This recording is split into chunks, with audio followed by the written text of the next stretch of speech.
ایک شیر کا بچہ اپنے جھنڈ سے، اپنے لشکر سے، اپنے گروہ سے وہ کہیں پر علیحدہ ہو گیا اور کہیں بھیڑوں کے پاس چلا گیا. کہیں جنگل میں بھیڑیں بھی رہ رہی تھیں اور وہ بھیڑوں میں پلنے بڑھنے لگ پڑا. اور جب وہ پلتا بڑھتا گیا اور جوان ہوا تو وہ بھول ہی گیا. اس کی بڑی عادتیں ایسی تھیں جو بھیڑوں والی ہو گئی.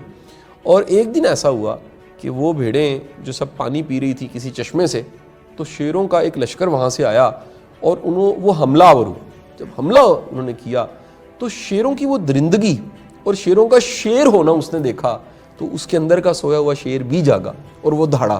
آپ اصل میں جیسے ہیں ویسا آپ کو دکھے تو آپ کے اندر کا سویا ہوا شیر جاگ جائے، آپ کی جو سٹرینتھ ہے وہ جاگ جائے. سر، آپ اپنے سیشنز میں، اپنے لیکچرز میں مولانا رومی رحمۃ اللہ علیہ اور مثنوی کو بہت کوٹ کرتے ہیں، تو سر آپ نے بنیادی طور پہ مولانا رومی اور مثنوی سے کیا سیکھا؟ اچھا شعیب، میری کیونکہ ایک بڑی عقیدت محبت مولانا روم سے ہے، اور میں کبھی ترکی جاؤں تو میری گڈ لک ہے کہ مجھے کونیا جانے کا اتفاق کئی بار ہوا، اور وہاں کی بڑی یادیں ہیں. اور وہاں ایک بڑی شاندار ٹورسٹ گائیڈ ہے کونیا میں، ابراہیم مائدہ.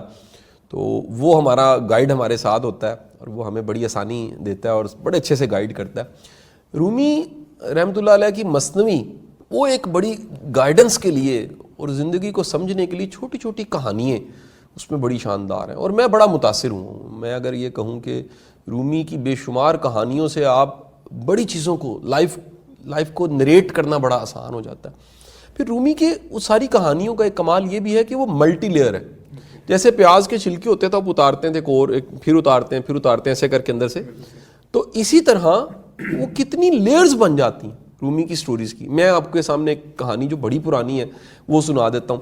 رومی کہتے ہیں کہ جی ایک شیر کا بچہ اپنے جھنڈ سے، اپنے لشکر سے، اپنے گروہ سے وہ کہیں پر علیحدہ ہو گیا اور گم گیا اور کہیں بھیڑوں کے پاس چلا گیا. کہیں جنگل میں بھیڑیں بھی رہ رہی تھیں اور وہ بھیڑوں میں پلنے بڑھنے لگ پڑا.